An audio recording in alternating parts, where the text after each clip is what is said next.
Chaque espèce animale occupe un habitat particulier qui correspond exactement à ses possibilités. Les uns vivent dans l'eau, les autres sont parfaitement adaptés à la vie en forêt et certains utilisent le milieu aérien pour se déplacer ou y vivre presque en permanence. Et l'on pourrait citer ainsi une infinité d'exemples.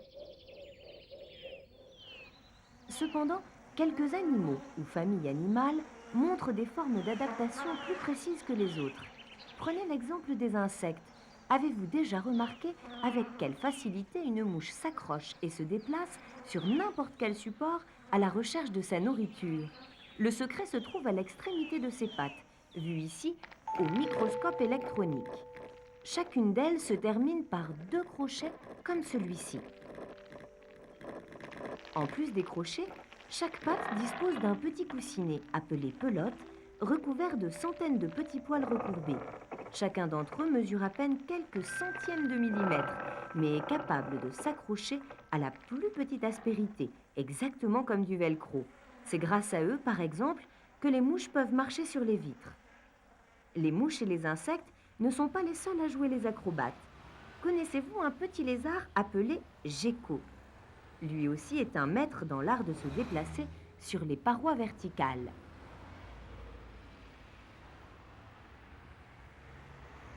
Là encore, ce sont les pattes de l'animal qui présentent des particularités tout à fait étonnantes. Chaque doigt est d'abord terminé par une petite griffe, mais il est surtout recouvert de larges écailles en forme de lamelles. Celles-ci augmentent considérablement la surface adhérente au support et font aussi office de ventouse. Grâce à cet équipement hors du commun, le gecko peut occuper un site, une niche écologique, comme disent les scientifiques, tout à fait originale. C'est en ville et dans les villages des régions chaudes, en effet, que vivent la plupart des populations de ce lézard.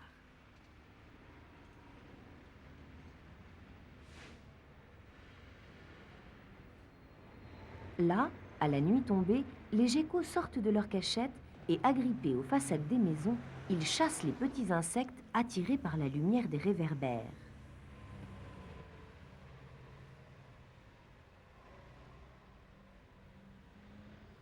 Revenons maintenant en pleine nature, au bord d'un étang.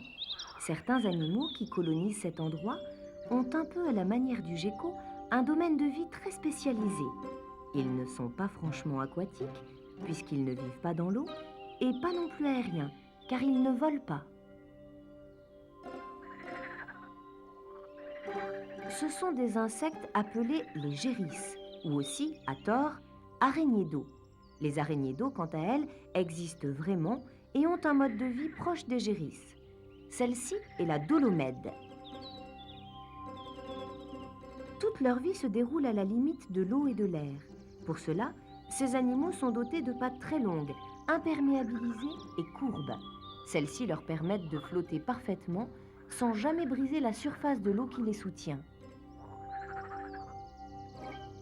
Grâce à ce dispositif, ces animaux peuvent donc se déplacer, chasser des proies comme les moustiques en train d'éclore à la surface, se poursuivre et s'accoupler, bref, vivre dans un univers où ils n'ont pas de concurrents.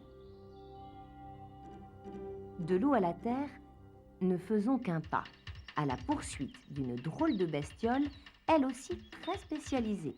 Il s'agit de la courtilière.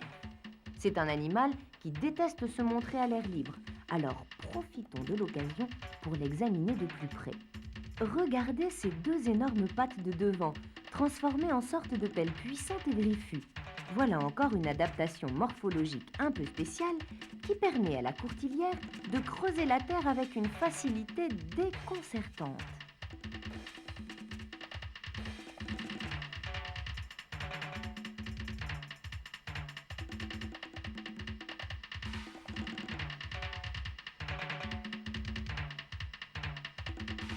Avec ses 2 pelles et son thorax cuirassé, la courtilière est le prototype même, avec la taupe, de l'animal souterrain.